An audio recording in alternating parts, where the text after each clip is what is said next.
So let's get going. Let's get going with the next productive presentation out here. For decades, credit underwriting has relied on traditional financial statements, credit scores, and manual risk assessment. Oh my God.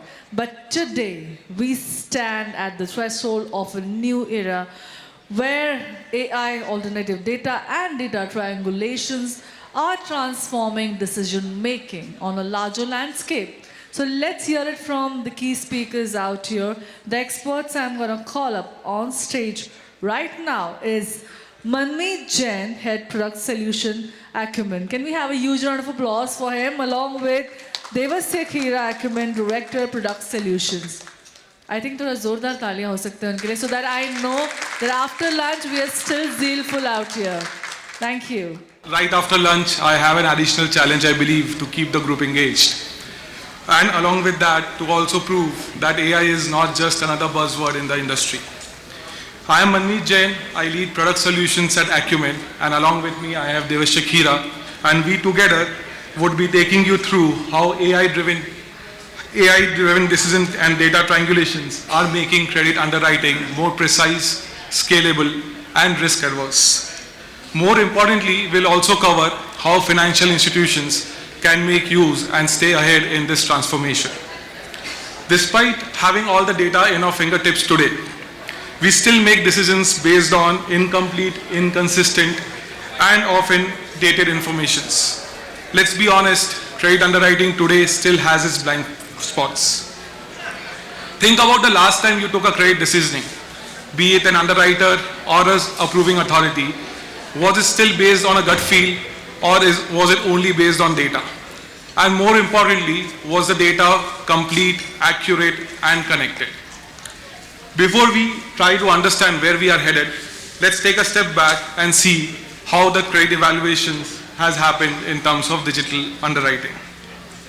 In the traditional underwriting, which was pre-2015, most of the underwriting was based on financial statements and risk scores. It was mostly rule-based, which was slowing down the decision-making.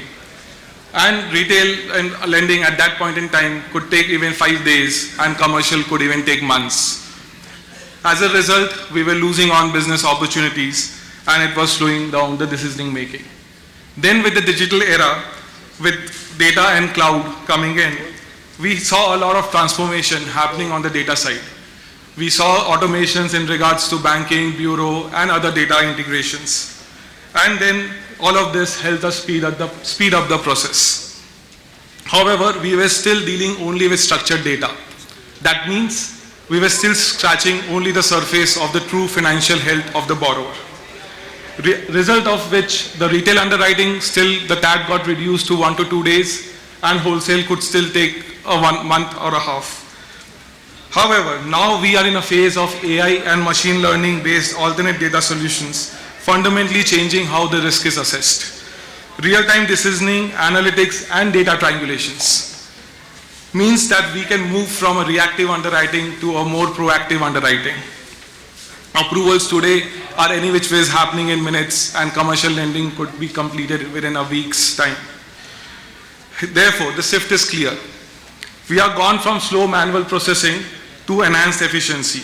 Now we are on the verge of instant approvals. But what is enabling this transformation? But before we deep dive, let's also acknowledge the current challenges in the credit life cycle. It is fragmented across, right from lead generation to credit decisioning, post-disbursement. There are multiple challenges because of fragmented systems. Client acquisition, the lead quality is still based on your current network. It's largely manual in process and deals with multiple sources. On the decisioning side, we are still using limited data in terms of alternate data, triangulations, and the data is still fragmented across various systems.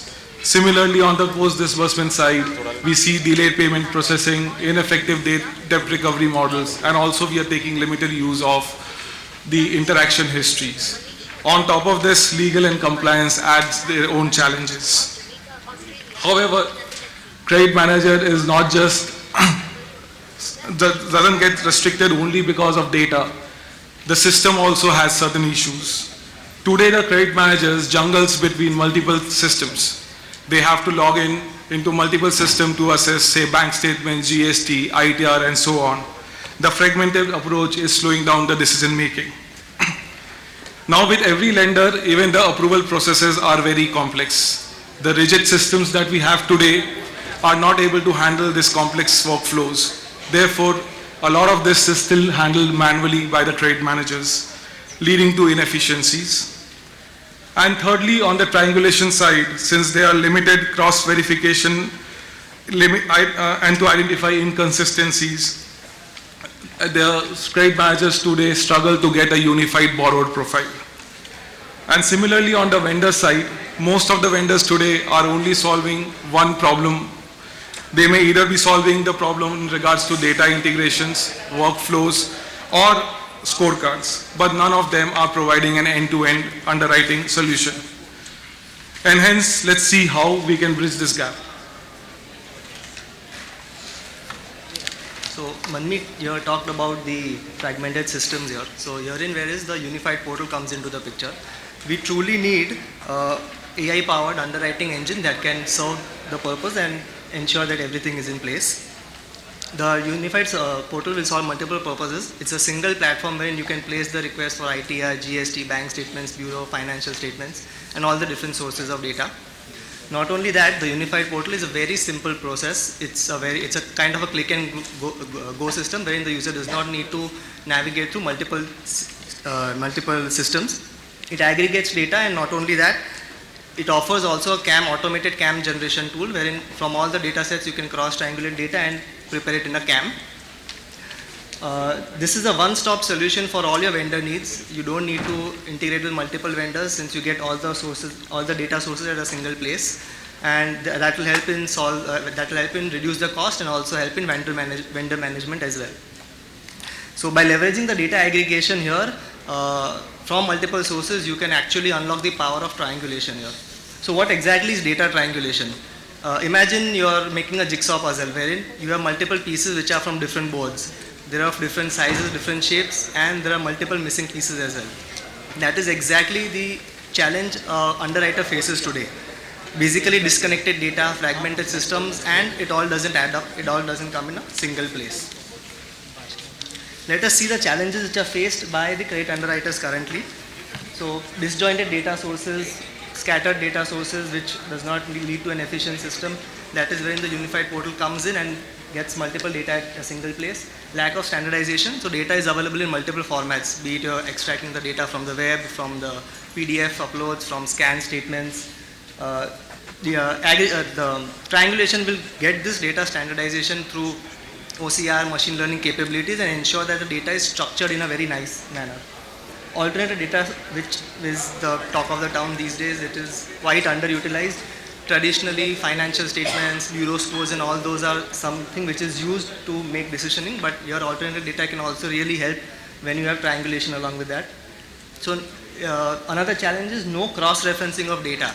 So with triangulation, you can get advanced cross-verifications, like you can compare data sets like ITR, GST, bank statements all together. And all these challenges lead to an elongated sanction time. With triangulation, we can have that automation in place wherein the sanction time is significantly reduced, and also preparation of CAM and the journey of an underwriter is very seamless. Let's talk about a few examples of credit underwriting here, or about triangulation also here. So basically, employment verification. Let's say you are assessing a salary profile, wherein you are obviously going to take salary slips, but what if the salary is regular or is mildly regular, but you also want to evaluate the employer, whether the employer is creditworthy or not. That is where that is where triangulation comes into the picture. So you can check the health of the employer by multiple public data like MCA, litigation, or alternate data sources like EPFO verification, GST verification for that matter. Salary can be cross-checked with banking as well as from EIS, and not only that, you can also check the continuity and the employment history from the EPFO records. Another example is cash flow evaluation.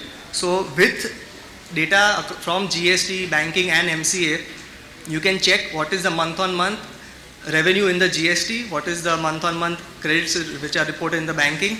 Not only that, you can annualize the GST and the banking data to compare it with the financial turnover which has been reported in the audited or provisional financial statements.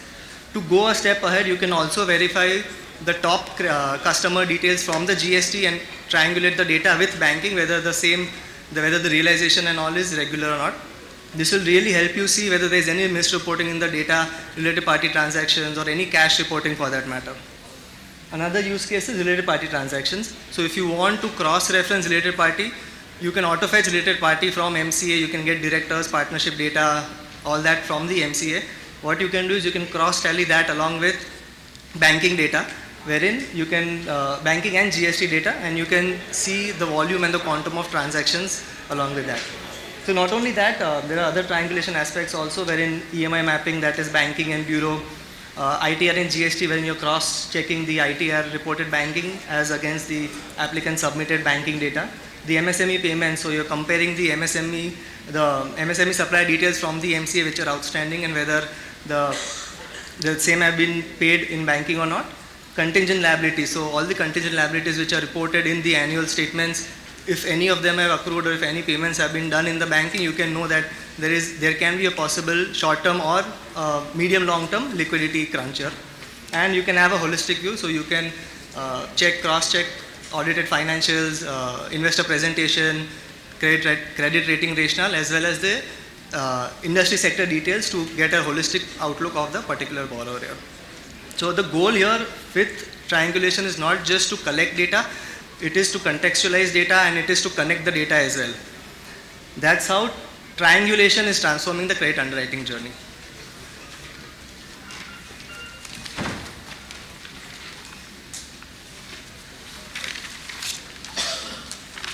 Yeah. So Devashya just explained how data triangulation is helping shape up the industry. But the real big development under the credit underwriting space is the use of various AIs. We have seen that they can be game changers, and by leveraging machine learning and advanced algorithms, AI can just not connect the dots, it can also identify hidden patterns and automate credit decisioning. It can help predict the credit worthiness to a greater precision. Now let's explore how AI has evolved over the years. It all started with machine learning, which was mostly rule-based. It really set the fundamentals right, and we could also see that it relied a lot on the structured data.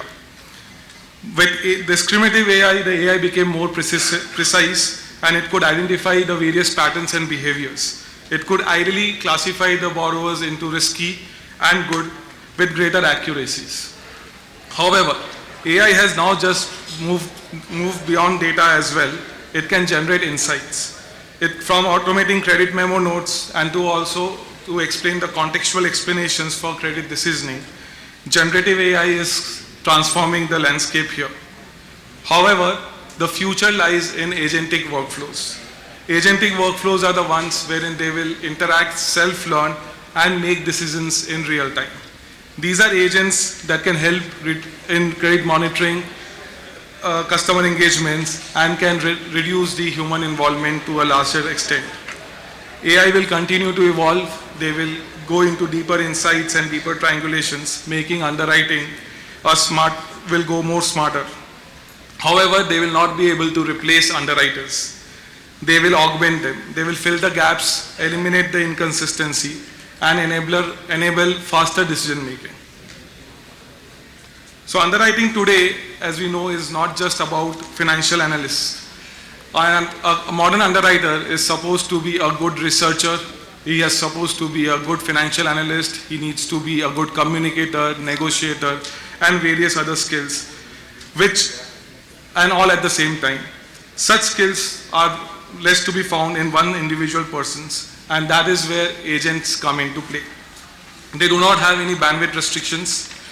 They can be trained on specific tasks, which can be around risk modeling, fraud detections, regulatory compliances, and so on. They can work around the clock, and most importantly, they can eliminate biasness. Because human may still rely on the gut feeling, but agentic AIs would rely only on data. And hence, the question is whether we want to find that perfect underwriter, or do we want to build a team of such underwriters through agents, which can really transform the way in which we underwrite today. Now this has established that AI will complement underwriters. Let's look at some agents which can transform underwriting process today. There are many roles that can be played. These are not theoretical. Each of them are designed to work on a very specific challenge. Let's take an example of info extractor. Think of this as an agent which can solve for all your data requirements. It can mine the data very accurately from not just structured data, also from unstructured data, can gather data from social media, various tables, and various unstructured data across the websites. It can also read through various documents, auto-classify such documents, and can also help you deal with multiple languages. So anything to do with data extraction is what can be solved by this agent. Now let's talk about another agent, which is the Talkmaster. It can solve for all your requirements in terms of conversation with your clients and various other places. It can engage with clients in natural languages. They can guide the customer through the application. They can answer the calls. They can also answer the queries that the customers may have. They will also be able to switch between the context, have real-time intelligence, and can at the end also give you a detailed analytics in terms of how the call went through. Another example could be an AI which specializes only on analytics. They could be the data powerhouse for you. It can process vast amount of data. They can identify anomalies. They can cross-reference data from various sources and provide greater insights. Most importantly, they can transform the raw data into insights. And it could be an invaluable resource for risk assessment and predictive modeling. And another agent here could be an agent which can do the content crafting, wherein it can send personalized report, meeting notes, and also while maintaining the clarity and accuracy. Whether it's structured CAM reports which needs to be generated, all of this can be done by a content crafter. Now an agent which specializes only on frauds. Frauds can be at multiple levels. It could be with profiles, documents, transactions.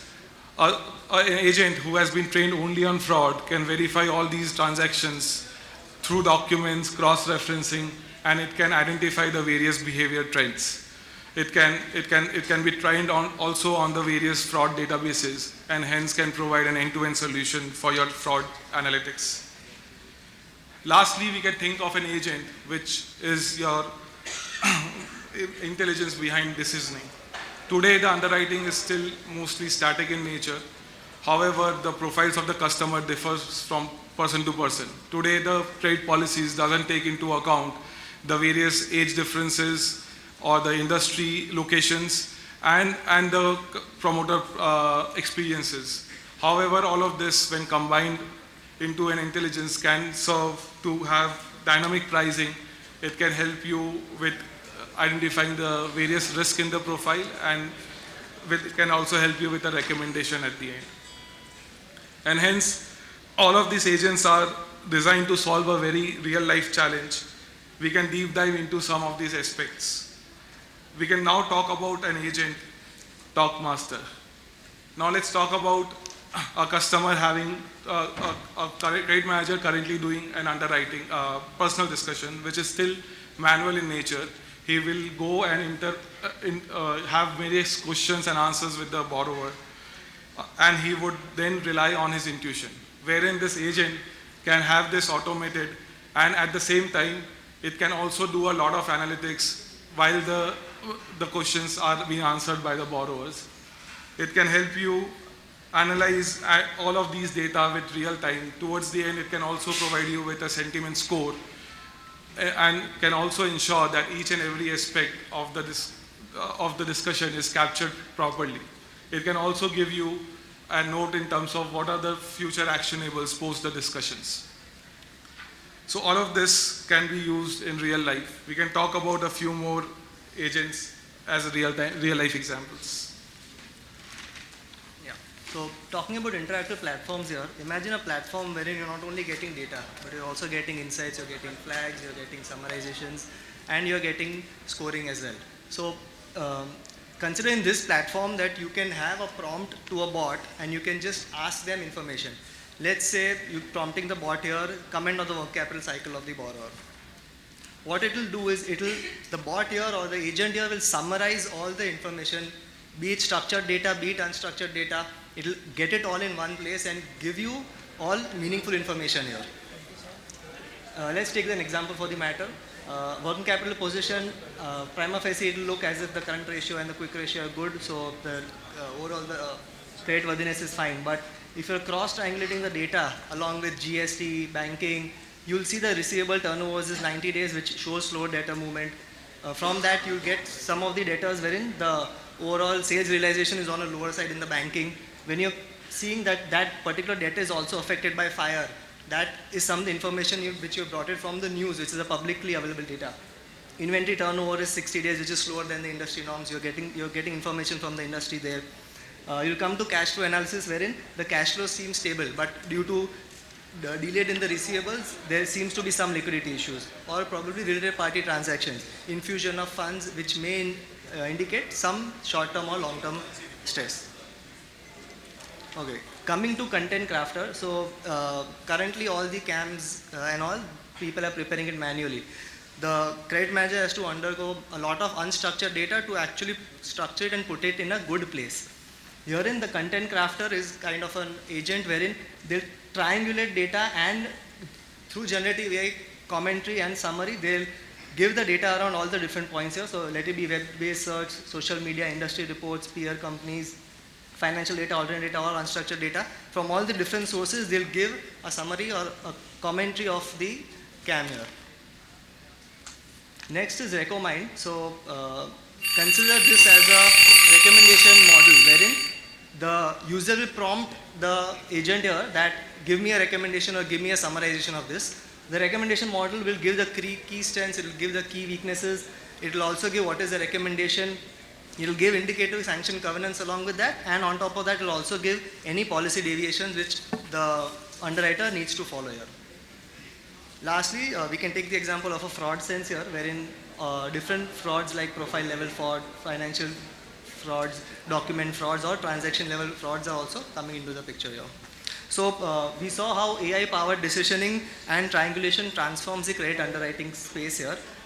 This not only reduces the blind spots, it accelerates the approval and gives a better risk assessment system.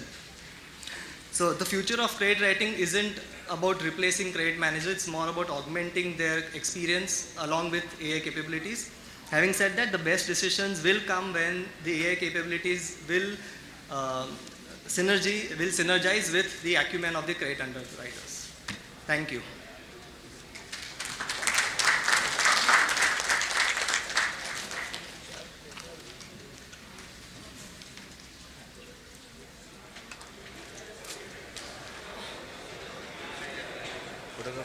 Well, thank you. Absolutely informative and very knowledgeable session. Can we have a huge round of applause for both of them? I'll request Mr. Prateek Gupta, Chief Strategy Officer, SMFG India Credit Company, to kindly join us on stage to felicitate our key speakers. Can we have both of you on the center stage, please? Manmeet Jain, Head Product Solution, Acumen, along with Devasya Khira, Director Product Solutions, Acumen. Thank you so much for a fabulous presentation. They shall be around in case if you have any queries, any doubt, any questions, kindly do connect to them.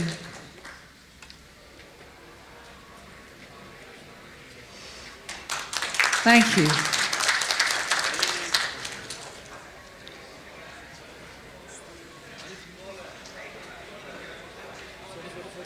The photographer, it's getting captured in the video.